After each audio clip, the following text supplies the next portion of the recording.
Now, meanwhile, over in Gaza, the tide is beginning to turn against Hamas. More and more politicians are speaking out and voicing their support for peace. Now, my next guest, a Palestinian politician, says Hamas has never been so unpopular in Gaza. And joining me now to explain is the Palestinian political leader, Mudar Zahran, is with us. Mudar, thank you for being here.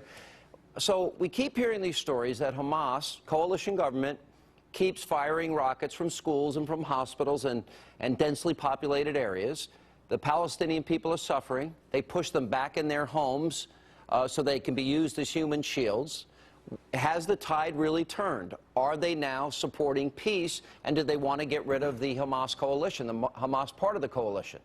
Well, I've been in touch with people in Gaza since this whole thing has begun, and I can authoritatively confirm that most Gazans have had enough with Hamas. You have to understand that Hamas is not only Hamas. Hamas is a part of a larger evil, if you want to say, hostile coalition with other countries. Basically, it's the Muslim Brotherhood, the global Muslim Brotherhood, which Hamas belongs to. Hamas has been playing double jeopardy with my people in order to gain political gain in the region and terrorize the moderate camp in the region. Basically, Hamas is now connected with Qatar, the government or the King of Jordan, and Syria and Iran. And for that, to make a point, a political point, Hamas doesn't mind if all Palestinians die. To answer your question, yes, most of them have turned against Hamas.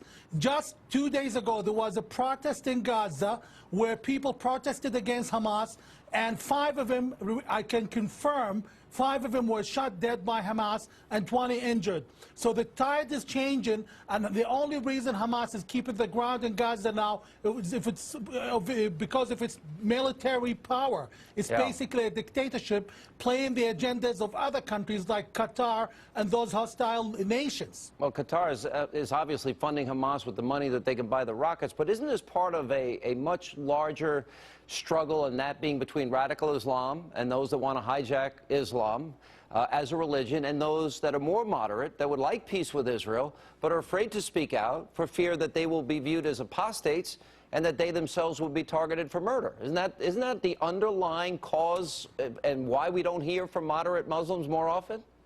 It's exactly. Moderate Muslims would be killed if they voice up their opinion. And that's what we've been seeing in Gaza.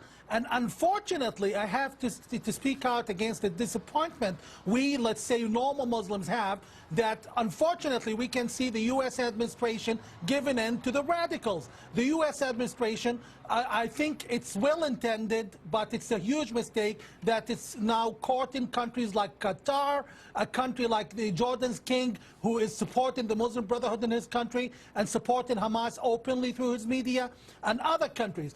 A line should be drawn in the sand towards those countries. Qatar is jeopardizing Egypt, jeopardizing Israel, jeopardizing my people, the Palestinians, and anyone who subscribes to that, he must be basically punished, and the U.S. establishment must look into that. I cannot stand and keep seeing my people being burnt alive in order to make Qatar's point and radicals' points. All right. Thank you, sir, for being with us. Appreciate it. And by the way, it does put emphasis on Nancy Pelosi, the former Speaker of the House, and her comments that the people from Qatar are telling her that Hamas is a humanitarian group. They are a terrorist group. But we got to go. Thank you, sir. Appreciate it.